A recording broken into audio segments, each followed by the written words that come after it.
बोलना।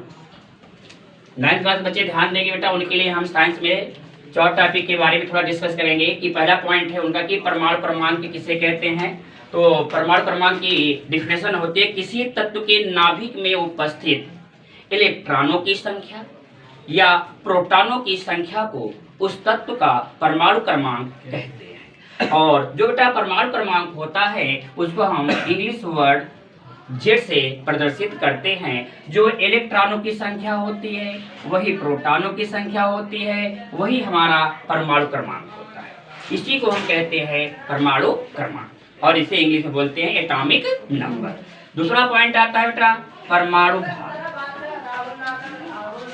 परमाणु भार की डिफिनेशन होती है किसी तत्व के नाभिक में उपस्थित प्रोटॉनों की संख्या और न्यूट्रॉनों की संख्या के योग को उस तत्व का परमाणु भार कहते हैं। इसे इंग्लिश वर्ड में कैपिटल ए से प्रदर्शित करते हैं। बेटा परमाणु भार बराबर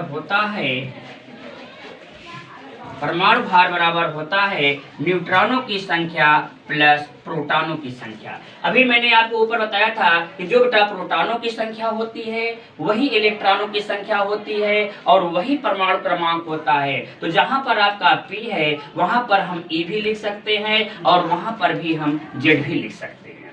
इसके अकॉर्डिंग अगर हमको बेटा न्यूट्रॉनों की संख्या निकालनी है,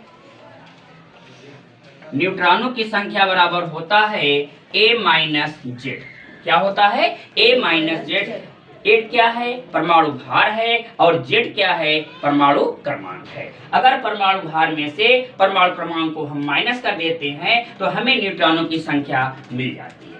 जैसे एक एलिमेंट यहाँ पर लिखा गया है 17Cl35। अगर हमने आपसे इसमें पूछा कि find the number of electron, proton, neutron and atomic mass and atomic number. देखिए बेटा जो ये 17 होता है यही आपका E होता है, इसी को हम Z कहते हैं और इसी को हम P कहते हैं।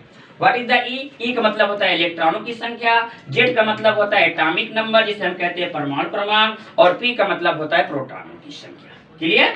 उसके बाद आता है आपके पास एटॉमिक मास। ए को हम क्या कहते हैं? एटॉमिक मास कहते हैं और उनकी जो संख्या लिखी गई है वो है 30।